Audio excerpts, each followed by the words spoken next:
The term, the sleeping giant, when referring to humanity evokes a significant image. Humanity is the premier trading power of the galaxy. If you need something, the Terrans will deliver it. Their ideal X-class superfreighters are marvels, capable of holding more than 1 billion tons of raw materials and luxury goods. With a crew full of Terrans, you can rest assured that nothing will interfere with your cargo. Situated 25,000 light-years from the galactic core, Terrans are insulated from the conflicts of the galactic conglomerate. However, their location is not so remote that it would take months for their ships to reach their destinations. Instead, a Terran ship can reach the home of the galactic conglomerate in under a Terran month. The Terrans, declaring themselves pacifists, vowed not to interfere in galactic politics. This commitment was tested during the Tidunk War when the Terrans traded with both sides, providing food and water to ensure civilian survival. Upon investigating Terran military doctrine, researchers found a rich history that ended abruptly 100 years before first contact. This period culminated in a conflict they called the War to End History. During this war, the Terrans discovered something within themselves that they swore to eradicate. Post-war, they forged a document mandating the new Terran government to prioritize the protection of civilians in any conflict. The concept of civilian protection was foreign to us, as in our wars, everyone is considered a participant. However, the Terrans insisted on principles such as not poisoning the water supply to hinder factory workers. When the Tit forces bombed IMA, the Terrans stopped all shipments to Tit territories and even recalled ships already in transit. This action shocked the Tit government, which viewed it as a de facto declaration of war. However, the Terrans' distance made it impractical for anyone to challenge them militarily. The galaxy watched as Tit civilization collapsed into civil war. Despite causing the situation, the Terrans could not ignore the ensuing suffering. Unfortunately, the Tit civilians shared their government's hostility, repelling the Terrans' peace forces. This led the Terrans to realize that the galaxy did not share their values and considered them naive. Consequently, they continued trading but refrained from supplying governments at war. However, enemies began perceiving the Terrans as weak and easy targets due to their vast resources. The critical factor was distance, as it took weeks for any fleet to reach the Terran Federation's border and even longer to reach Terra. Only the Fava Empire or the District Empire could feasibly attack. The District remained neutral and believed in the Terrans' military capabilities. In contrast, the Fava Empire was more antagonistic, leading to multiple incidents, including attacks on superfreighters. The situation escalated when a Fava star went supernova, causing a famine. Desperate for food, the Fava began sponsoring attacks on Terran superfreighters. Most of these hijackings were peaceful, with the pirates fleeing into Fava territory. The Fava denied involvement, claiming the pirates acted independently.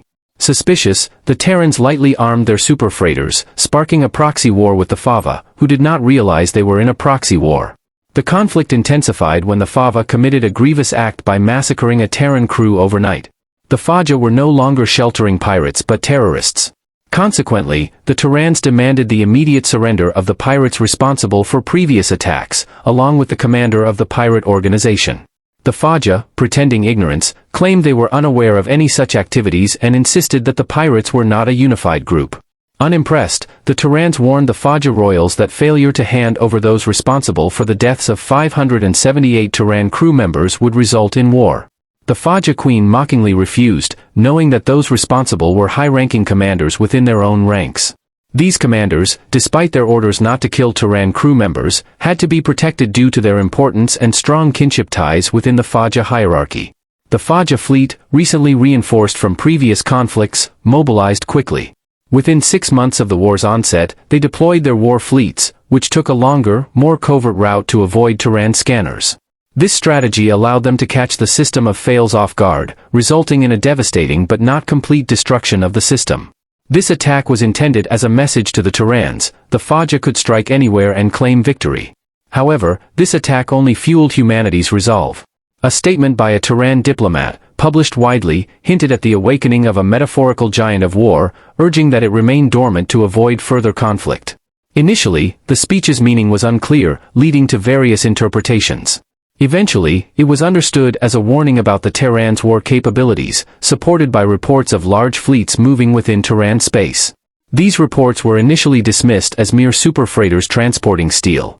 As Faja attacks continued, they faced increasing resistance and mounting losses. The Faja commander, seeking a strategic advantage, claimed victory and boasted before the Galactic Council about the supposed ease with which they had defeated the Terrans. All eyes turned to the Terran ambassador, who, smirking, reiterated the metaphor from the earlier speech, emphasizing that the real fight would begin only when the Terran giant was fully prepared.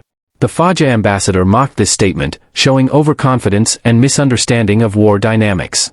The Terran ambassador, unfazed, sternly warned that just as a forge needs time to heat before melting iron, so too would the Faja eventually succumb to Terran power. Unbeknownst to many, the Terrans were secretly mobilizing a massive force. Factories around gas giants built new designs and concepts, scientists developed powerful weapons, and millions were recruited for the impending war. An armada spanning solar systems assembled silently, waiting at the Terran borders. On January 25, according to the Terran calendar, sensors across the core detected significant movement towards Faja space. The campaign's sheer scale caused noticeable distortions in space, as countless ships traveled faster than light, converging on Faja territory. Weeks might normally be enough time to set up defenses, but for armies the size of the Terrans, there was only one option: pray to your god for mercy and accept your coming death. Foolishly, the Fava put up defenses on their border, hoping they could last long enough to gather intelligence on Terran ships and weapons. However, they failed miserably. The outpost lasted just 15 galactic standard minutes between first contact with the Terrans and ceasing all communication. The images it sent back haunted the Fava leadership, showing a vast mass of gray advancing before the feed was lost. The first solar system hit was the Gaj system. It held out longer than the defensive outposts, but not by much, 37 minutes before all signals were cut, except for the deepest military bunkers. These bunkers survived the longest, enduring one galactic standard day before the Terran military breached their defenses and severed the final communication from the system. During this time, the Terrans had already taken out 3 other systems, and the Fava were increasingly worried as the Terran battering ram headed straight for Juror Prime, the Fava home system. From these losses, the Fava gathered more information about the Terran attack. The main front was led by the Faja, nicknamed the Planet Killer. This charge would obliterate everything in its path, paving the way for the capture front, which cleared the planets and ensured the main front was well supplied with goods and ammunition. The big surprise was that the Terrans used projectile weapons, countered only with thick armor, unlike lasers which could be blocked with a good shield. The Fava panicked, thickening the armor on their warships and moving every military asset to the Juror Prime system in a desperate last stand. To their surprise, when the Terrans arrived at Juror Prime, they bypassed it, moving into neighboring systems instead. Real panic set in as those in the know realized the Terrans were encircling the Juror Prime system. Everyone in the system scrambled, either making a quick exit or bunkering down for a fight. Weeks passed with the Terrans staying just outside the Juror Prime system before their ambassador called a sudden emergency meeting of the Galactic Conglomerate. As you all know, the Terran Republic has been at war with the Favia Empire. We want to hold to our promises and offer peace only if the Fava surrender unconditionally to the Terran forces. If our demands for peace are not met, we will destroy the entire Juror system, home to 58 billion Favians. Once we are done, the death toll could exceed 100 billion and plunge what's left of the Fava Empire into turmoil. So, does the Fava ambassador accept this surrender? The Terran ambassador commanded the room. All eyes turned to where the Fava ambassador was supposed to be, but only an intern was there. What happened to your ambassador? The High Speaker asked. He shot himself when we received the order for an emergency meeting, saying this was the Terrans backing us into a corner, the intern stammered. Dear me. Well, intern, you are now the ambassador to your people, and thus you have to accept or decline the Terrans' peace offer, the High Speaker said, saddened by the news. Okay, the intern said before collapsing. Suddenly, the Fava's direct line to their leadership started ringing as the Fava Queen called to accept the terms of the deal. So, the great army surrounding Juror Prime retreated to the human territories, leaving only one message in its wake: may we hope that the giant of war never awakens, for we have all seen the might of the giant and the power it wields. May it only grumble and snore in its long sleep, for we must all strive to keep it asleep. One day it might once again walk this earth to spite us all. We must learn from our mistakes so that the giant can rest again.